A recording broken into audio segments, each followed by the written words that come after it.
Let's be clear about what this government inherited. Inherited a recession before the rest of the world.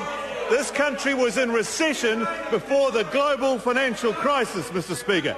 It also had a pathetically poor level of increase in after-tax wages, Mr. Speaker, caused by the previous government not handing back the hard-earned income of New Zealanders.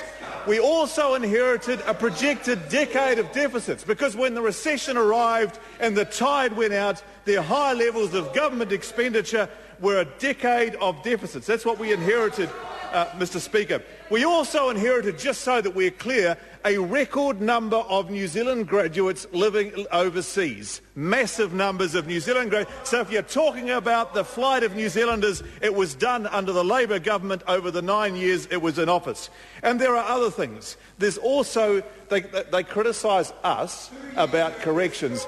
The record pipeline of incoming prisoners into the corrections service was created by the Labour Party in its 9 years in government.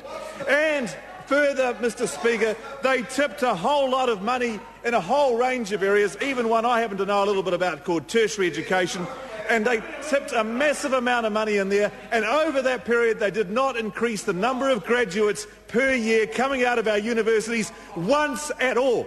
Over that whole 9-year period it was flat, and that is the most ludicrous waste of public money that administration oversaw, Mr. Speaker. So we have a plan, Mr. Speaker, which is a serious, considered range of things that are going to lift the growth path of this country, Mr. Speaker.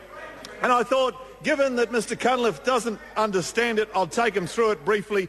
Personal tax reform, hugely important, the biggest personal tax reform that this country has seen in 20 years that will put more money in people's pockets and encourage them to work hard and get ahead. Second thing, we're doing a lot of cutting red tape, Mr. Speaker, and it's right across the public sector, including, of course, the much-talked-about RMA reforms, but in a whole range of areas. We're putting investment into science, Mr. Speaker. We're putting the country's money where its mouth is in science, and that's very important. We're reforming employment law, which this opposition doesn't want us to do. They don't want to encourage people into jobs, Mr. Speaker. We're putting more money into industries like tourism.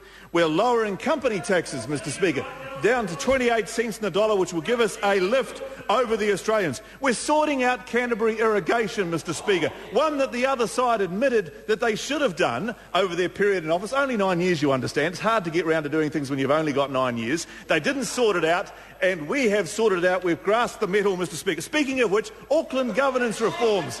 Now, there's one that took them ages, and they had a Royal Commission, which we inherited because they didn't have time to do it over the 9 years they were in office. We inherited the Auckland governance reforms, and we took it and we run with it, and they are turning around and saying it shouldn't have happened. And if it was going to happen, it shouldn't happen until 2014, which was classic Labour in office, which was to kick everything off, Mr. Speaker. We've also taken off Labour's moratorium on aquaculture, Mr. Speaker, the handbrake they had on the aquaculture sector over 9 years. We're putting a huge effort, Mr. Speaker, in trade negotiations by sending our friends Mr. Grosser and Mr. McCulley offshore as often as possible. We've got the primary sector growth partnerships, Mr. Speaker. We are encouraging responsible mining, Mr. Speaker. Export education. Now, how's that going? That's grown under the 2 years of this national government very, very significantly, and it was flat and declining under the previous Labour administration, Mr. Speaker. So then of course you come to infrastructure. Infrastructure, Mr. Speaker, is a massive investment being made by this government in such areas as roading, Mr. Speaker, first of all. That's a big investment, $10.7 billion over 10 years by reprioritising expenditure, Mr. Speaker, and that is a big lift to the construction and contracting industry and the productivity of the New Zealand economy. We're also investing, Mr. Speaker, in Kiwi Rail, and we've inherited an incredibly expensive option there where you pay nearly $1 billion for something that's worth around $350 million, but we have said, Mr. Speaker, that we will invest and turn that around. We have a turnaround plan that can work. It's a challenging plan. It's a big plan, but it's going to cost that organisation around $4.5 billion over 10 years, and we're putting $750 million into it, Mr. Speaker, and that's a big investment we're doing there. Ultra-fast broadband, about to have the partners chosen for that, Mr. Speaker. You have no record on that, Mr Cunliffe. 9 years in office. In the last 2 years you managed something, and that's the history of Labor.